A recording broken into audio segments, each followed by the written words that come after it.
नमस्कार दोस्तों, मैं हूं आपका दोस्त अजीत सिंह।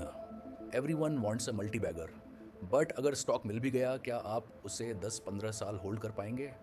क्योंकि 12 बैगर का चार्ट हाइंडसाइट में स्मूथ दिख सकता है, लेकिन लाइफ जर्नी में crashes, bad quarters, regulation, management change और सालों की अंडर परफॉर्मेंस होती है। आज हम फिक्शनल कंपनी के थ्रू समझेंगे कि कन्विक्शन क्या है, फियर कब नॉर्मल है और पेशेंस कब एक्सपेंसिव डिनायल बन जाती है। हमारी फिक्शनल इन्वेस्टमेंट जर्नी देखिए। प्राइस 100 से 240, फिर 155, आगे 480, फिर 310 और आखिर में 1200। फाइनल रिजल्ट 12 टाइम्स, बट बीच में 2 बार लगभग 35% ड्रॉडाउन। उस समय फ्यूचर पता नहीं था, न्यूज़ स्केरी थी, पोर्टफोलियो प्रॉफिट मेल्ट हो रहा था और दूसरा स्टॉक रोज भाग रहा था। मल्टी बैगर होल्ड करना रिटर्न कैलकुलेशन नहीं, अनसर्टेनिटी टॉलरेट करने की स्किल है। इसे रुपीज़ में महसूस कीजिए। 2 लाख का पोजीशन पहले 4,80,000 बना, फिर करीब 3,10,000 रह गया। स्क्रीन पर अभी भी प्रॉफिट था, लेकिन पीक से 1,70,000 गायब। यही वह मोमेंट है जहां हाइंडसाइट वाला कॉन्फिडेंस और रियल लाइफ बिहेवियर अलग हो जाते हैं। 12 टाइम्स सुनकर लगता है कोई एक्सप्लोसिव सीक्रेट होगा, लेकिन 15 ईयर्स में रफली 18% एनुअल कंपाउंडिंग भी कैपिटल को लगभग 12 टाइम्स कर सकती है। प्रॉब्लम मैथमेटिक्स नहीं, टाइम है। 15 ईयर्स में आपका स्टॉक हर क्वार्टर लीडर नहीं रहेगा। कभी वैल्यूएशन कूल होगी, कभी सेक्टर बोरिंग लगेगा। कंपाउंडिंग का इंजन बिजनेस ग्रोथ है, लेकिन इन्वेस्टर को उस इंजन को इनफ टाइम देना पड़ता है। इमोशनल ड्यूरेबिलिटी के बिना स्प्रेडशीट का CAGR सिर्फ थियोरेटिकल रहता है। CAGR यानी कंपाउंड एनुअल ग्रोथ रेट, और कंपाउंडिंग स्ट्रेट लाइन नहीं चलती। कुछ ईयर्स में अर्निंग्स बेयरली मूव कर सकती हैं, फिर कैपेसिटी, डिस्ट्रीब्यूशन या ऑपरेटिंग लेवरेज का बेनिफिट एक साथ दिख सकता है। अगर इन्वेस्टर हर डल फेज को फेलियर समझकर बाहर निकल जाए, तो वह बिजनेस के मेहनत वाले ईयर्स होल्ड करता है और पे ऑफ वाला फेज किसी दूसरे इन्वेस्टर को गिफ्ट कर देता है। Classic asymmetric mistake. विनर 22% ऊपर हुआ, इन्वेस्टर बोलता है प्रॉफिट बुक कर लो। लूजर 48% नीचे है, तो पेशेंस अनलिमिटेड, कॉस्ट प्राइस आने दो। हम गेंस को खोने से डरते हैं, इसलिए जेन्युइन विनर जल्दी काट देते हैं। लॉस रियलाइज करने से डरते हैं, इसलिए वीक बिजनेस को ईयर्स दे देते हैं। पोर्टफोलियो फिर उल्टा गार्डन बनता है, फ्लावर्स काट दिए, वीड्स को पानी मिलता रहा। पेशेंस प्राइस डायरेक्शन पर नहीं, बिजनेस क्वालिटी पर एलोकेट होनी चाहिए। इसका दूसरा नुकसान भी है। विनर बेचने के बाद कैश अक्सर किसी लोअर क्वालिटी हॉट थीम में चला जाता है। यानी सिर्फ कंपाउंडिंग इंटरप्ट नहीं हुई, कैपिटल एलोकेशन भी खराब हुआ और टैक्स फ्रिक्शन अलग जुड़ा। हर प्रॉफिट बुकिंग रिस्क रिडक्शन नहीं होती, कभी कभी वह क्वालिटी से इम्पेशंस होती है। विनर जल्दी बेचने के 5 ट्रिगर्स हैं।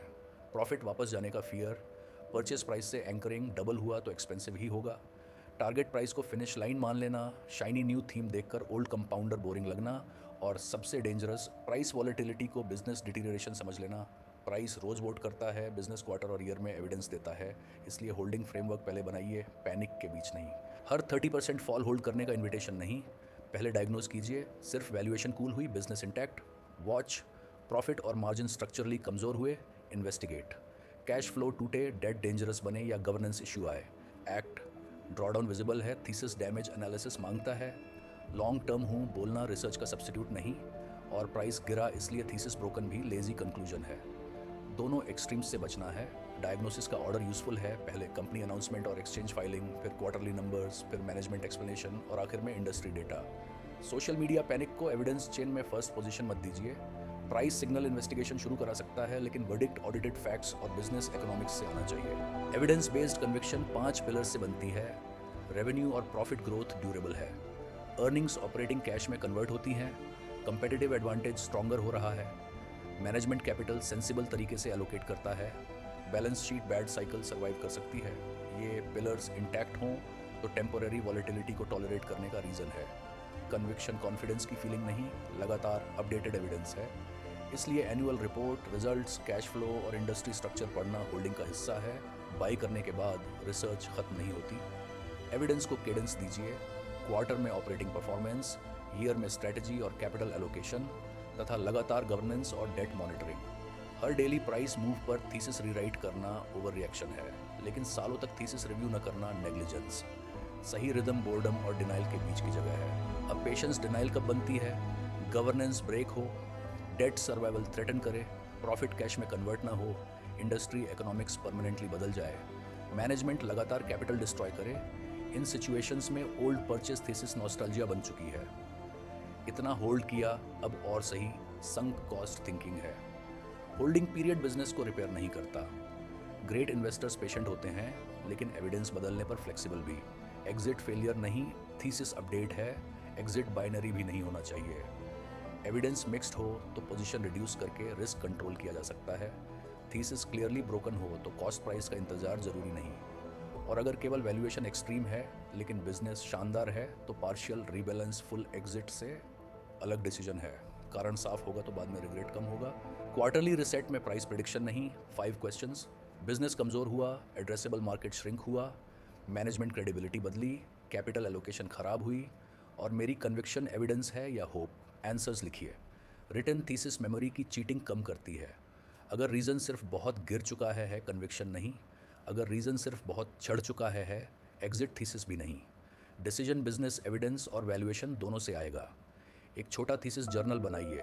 खरीदने का रीज़न, 3 मेजरेबल एक्सपेक्टेशंस, सबसे बड़ा रिस्क और एग्जिट कंडीशंस। अगली क्वार्टर में स्टोरी नहीं, इन्हीं एक्सपेक्टेशंस को चेक करें। इससे मैनेजमेंट की नई नैरेटिव या मार्केट की नई एक्साइटमेंट आपका ओरिजिनल लॉजिक साइलेंटली रिप्लेस नहीं कर पाएगी। तो मल्टीबैगर होल्ड करने की मेटल का मतलब फॉर एवर होल्ड नहीं। पेशेंस, कंपाउंडिंग को टाइम देना, करेज अनसर्टेनिटी टॉलरेट करना, डिसिप्लिन इमोशन के ऊपर एविडेंस रखना, फ्लेक्सिबिलिटी, फैक्ट्स बदलें तो डिसीजन बदलना। स्टॉक ने पास्ट में पैसा बनाया इसलिए फ्यूचर पोर्टफोलियो सीट गारंटीड नहीं। हर ईयर बिजनेस को अपनी जगह अर्न करनी पड़ती है। असली लॉन्ग टर्म इन्वेस्टर इनएक्टिव नहीं होता, वह कम ट्रेड करता है लेकिन लगातार ऑब्जर्व और इवैल्यूएट करता है। पोजीशन साइजिंग भी साइकोलॉजी का हिस्सा है।